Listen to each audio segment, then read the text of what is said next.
কি গো মামুর বেটারা, ভালোই দিনকাল চলতেছে হ্যাঁ? আর কত খেলবা এমনি? কম তো খেলো নাই। মন্দিরে মন্দিরে যে আগুন লাগায়া মাদ্রাসার পোলাপাইন গো জঙ্গি বানায়া কত যে নাটক সাজাইলা।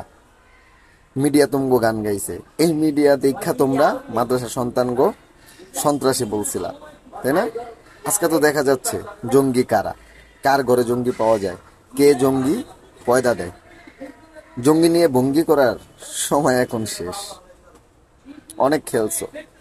মাদ্রাসার পোলাপাইন পাইলেই জঙ্গি, আইএস, অরাজকতা, সন্ত্রাসী, এই তাকমা বর্তমানে আর খায় না। এটির দিয়ে হপায় লাভ নাই।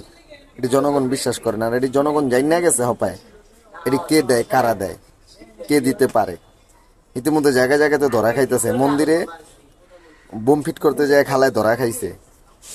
আর পুটকিতে হপায় মনে করো যে হানু কাকার আছে না, ওই যে লাম্বা ডিমটা দিব, এরকম আকামে যায় ওনা টেকার লোভে। হপায় হাসিনা নাই যে তোমাকে বাঁচাইব। হপায় আইন সাধারণ আইন, সবার জন্য সমান, এটা মনে রাখতে হইব। যতটুকু অন্যায় করবা ততটুকু কিন্তু পাইবা। সংখ্যালঘু সংখ্যালঘু সংখ্যালঘু কি আবার? সব ভাই ভাই। বাংলাদেশের সব নাগরিক আমরা সব ভাই ভাই। কে হিন্দু, কে বৌদ্ধ, কে মুসলিম, সেটা যার যার ব্যক্তির কাছে। কিন্তু সব মিলিয়ে দিন শেষে কিন্তু আমরা ভাই, এটা মাথায় রাখতে হইব। ওই সংখ্যালঘু কয়া বেটা আর অপমান কইরো না। সংখ্যালঘু কি আবার? ও বাংলাদেশে জন্ম নিছে, ও বাংলাদেশের নাগরিক। সো এটাই যাতে মাথায় থাকে।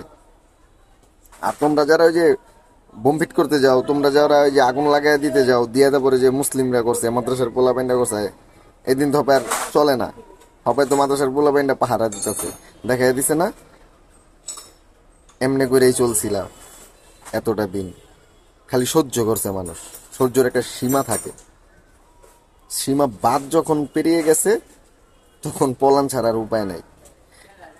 আর ওই যে আরেকটা আছে না, মালখোর বয়ে বয়ে কয় যে আমলিক মরে নাই, আমার মা এখনো বৈধ প্রধানমন্ত্রী। ওই মদখোরের কথা হইন না, ফাল পাইরো না।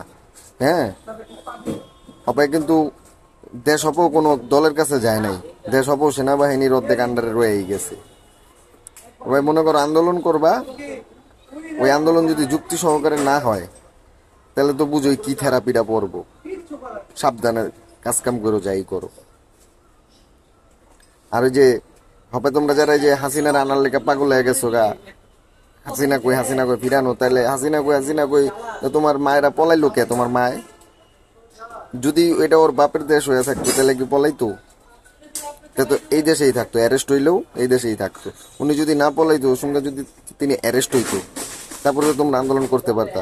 তখনকার মানায় যে তোমরা আন্দোলন করছো, তোমার নেতৃত্ব অ্যারেস্ট করছে, যার তার কারণে আন্দোলন করতে পারতা। কিন্তু হবে কোন মুখে আন্দোলন করো? নিজের গালে তো নিজেই জুতা মারতাছ হবে আন্দোলন কইরা। আর তোমার নেতৃত্ব নিজেই আইব না, এত জানোই। তোমরা আন্দোলন কইরা নেতৃত্ব আনবা কি? শপথ কাটতেছো আবার পাগলের মতো। তোমরা শপথ কাটবা কি? উনি একটা সন্ত্রাসী।